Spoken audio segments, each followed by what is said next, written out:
remember there's an incident that stuck with me, has always stuck with me.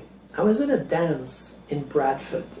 I used to, you won't believe this, I used to take the bus 8 miles to Bradford for these Saturday night dances because the girls were just so fantastic.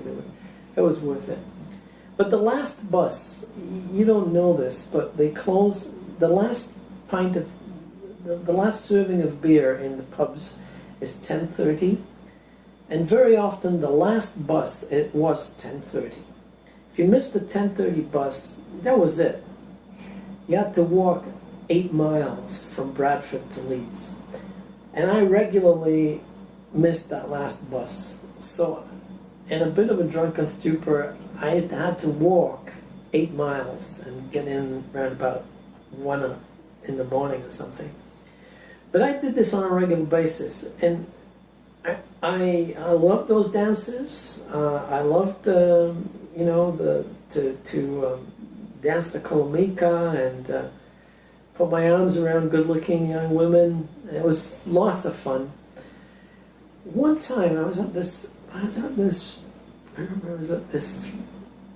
Sababa, and one of these older guys came up to me, and I was walking up the stair with my hands on a banister, and he sort of grabbed my arm, and he said, you realize it's important.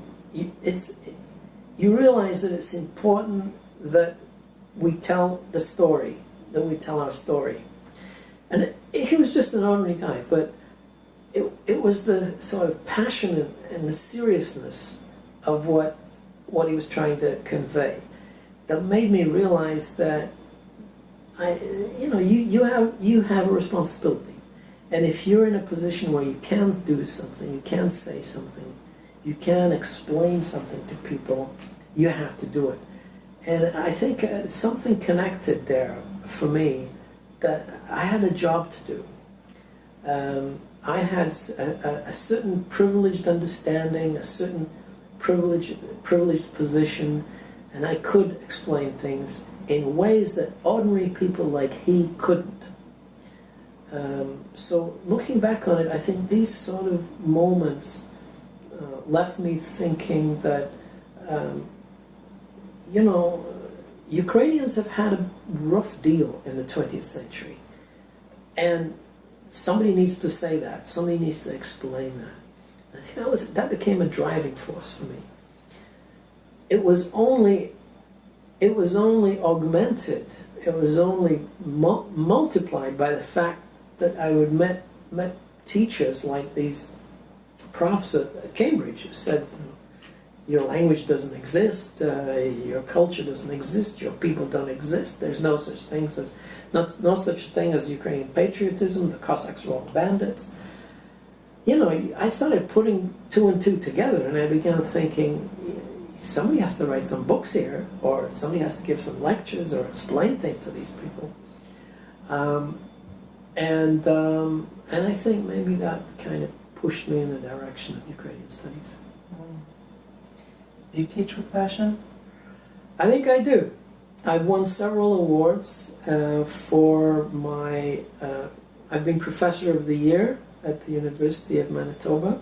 It's one of the awards I've won. I've won outreach awards, and that's one of the things that people say that they enjoy my classes because I try and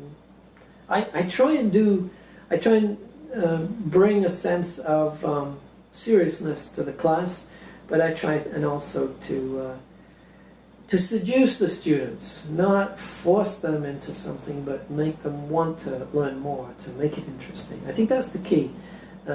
You have to make it interesting. Then once you've made it interesting for students, you've done your job. They can then study on their own, but you have to kind of get that motivation going.